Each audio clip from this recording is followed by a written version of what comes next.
Hey everyone, welcome back to the channel. It's been a while, but I'm excited. I have footage for another cargo trailer video. That one's going to be going up after this one.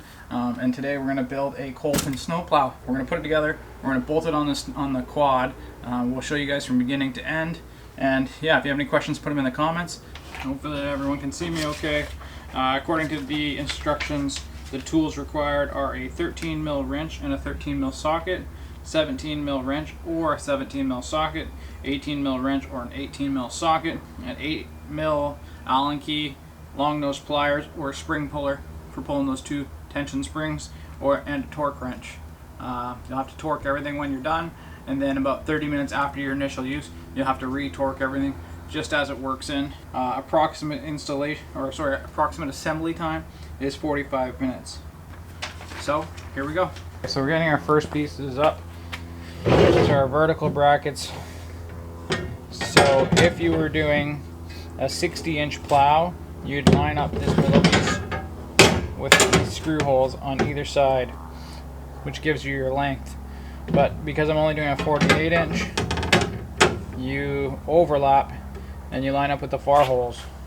So you do that with both sides. You line up with the far holes, and there you got more overlap steel. Okay, so we have the upright brackets on either side. We use the 13 mil, and you don't want to tighten them all the way up. Enough so they're loose, so you can move everything. Tighten this one a little bit more. Instructions, yeah, say loose.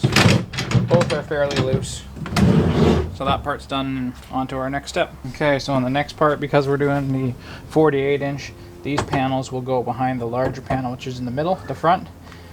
Then you run your two bolts, which are labeled pretty good in the packaging for bolts, and you can do these up the same way with the wrench.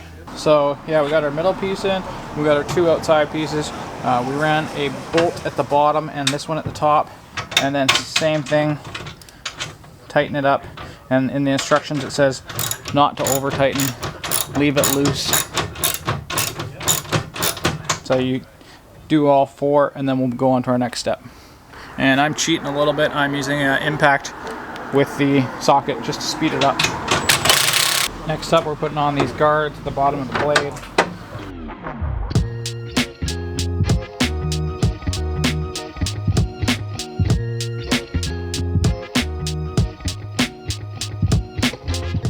Okay, so we got all these in loose.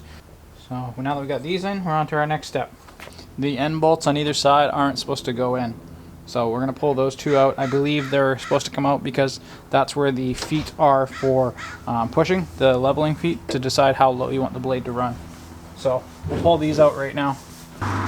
So now with these out, we can go on to the next step. So now we are putting in the plow blade hinge here. You want to line up those larger holes. Looks like I'm just going to need the bolts before I put that in. And then I'll lift it up and I'll slide the bolts in on either side. Okay, so we got our bolts. The bolts go in from the inside, out the outside, do the other side. And then once that's on, you can put your nut on.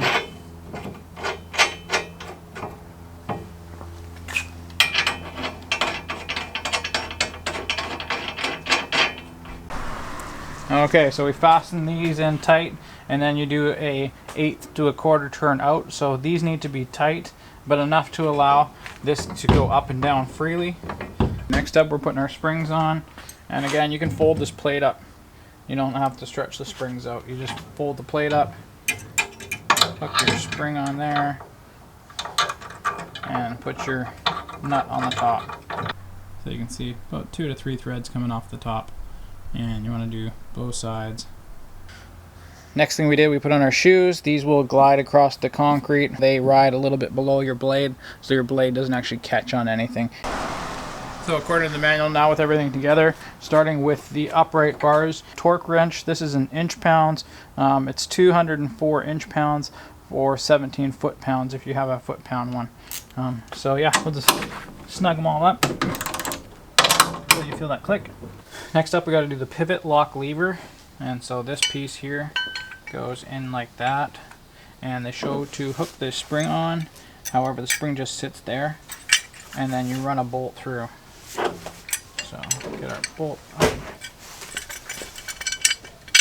through, put our nut on. Okay, we take our large nut, and that goes up at the back. Then you put your nut on.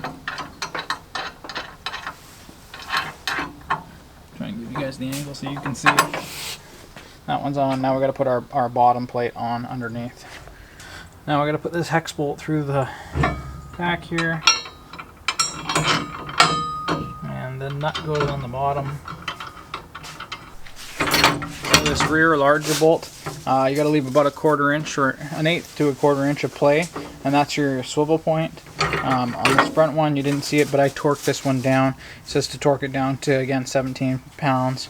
In order to get the spring on, you have to take this bolt out, and then you hook the spring on here, and then you hook it on here, and then you use this as a pry it down into the hole on this side, and then you can line up your bolt, slide your bolt in. Again, don't tighten it all the way, and then you can see your spring works fine. If there's a little bit of tension, that's totally fine as long as it goes down into that hole. There you go. Now we're going to put on the plow arms. One side you have 2 holes that are a little bit more spread out versus the other side they're a little bit closer. You want to, on the plow side, you want to use the ones that are spread out a little bit. Those will go underneath this back plate.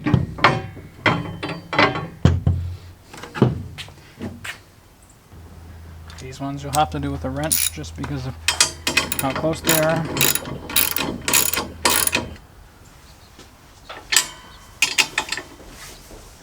So now we're putting on the piece that will eventually connect it to the quad.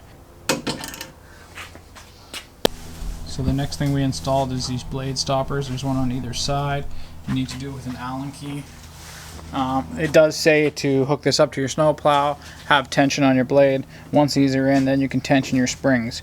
We just put it in as the instructions said in this position. We will test it when we hook it up to the ATV. Okay, so you can see here we got this long bracket out of the kit on. Again, this is on my Polaris 2021 Polaris Sportsman. Yours might be different. It does supply extra metal brackets to allow you to bolt back in case you don't have enough holes, but mine is perfect, and I use the square U-bolts. Another thing to note is this smooth portion's too long, so you have to take the spacers out of the kit with the nuts. I am right behind the control arms. That was something that doesn't really show you well in the instructions. So we'll tighten this up now, and then I will show you how it looks once it's all tight. Okay, so you guys can see we did that plate. I'm trying to point it out here. That main plate. We also added on these extra plates. They are made for if you can't line up the bolt holes in the main one, you can use these extra plates. I didn't necessarily need them, but for added support for the plow and added protection for my frame, I added both of them. Next step is putting on the plow. So because it's tight down here now, I'm just going to put the pins in this side and on the other side, and I'll show you that in a second. Okay, it goes on. Pin in, and you just slide the cotter pin in. And that's all it is for installation when you need your plow. Now we're going to hook up the winch. And now you want to pull out your winch hook and hook it up to the winch hook on the back of the plow. Okay, so this plow is all hooked up. You can do easy rotation of the blade by pushing this down, and then you can rotate the blade either way. Winch is hooked up. What we've done for the winch, there's a metal plate here. Could have cut the cord, so what we did is we took a piece of PEX pipe with 2 gear clamps, and so now it's nice and smooth, and you might have to change that every season depending on where, but it's just going to protect your winch rope. Hey everyone, thanks for watching this install of my Kolpin snowplow on my 2021 Polaris Sportsman. If you have any questions, make sure to put them in the comments below. It's not snowing yet. You can see it's raining, but we're hoping for snow soon. Make sure to keep watching, and we'll catch you on the next one.